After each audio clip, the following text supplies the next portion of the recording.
L'inno del corpo sciolto. Ok.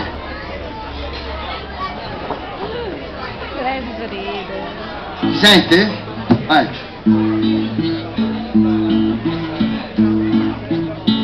E questo è l'inno, sì, del corpo sciolto.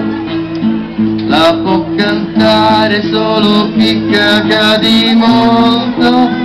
Se vi stupite, la reazione è strana, perché cagare soprattutto è cosa umana. Noi ci svegliamo e dalla mattina il corpo sogna sulla latrina, le membra posano nel mezzo del torto. E questo è l'inno, l'inno sì del corpo sciolto. Ci han detto vili, brutti e schifosi, ma son soltanto degli spiritici gelosi.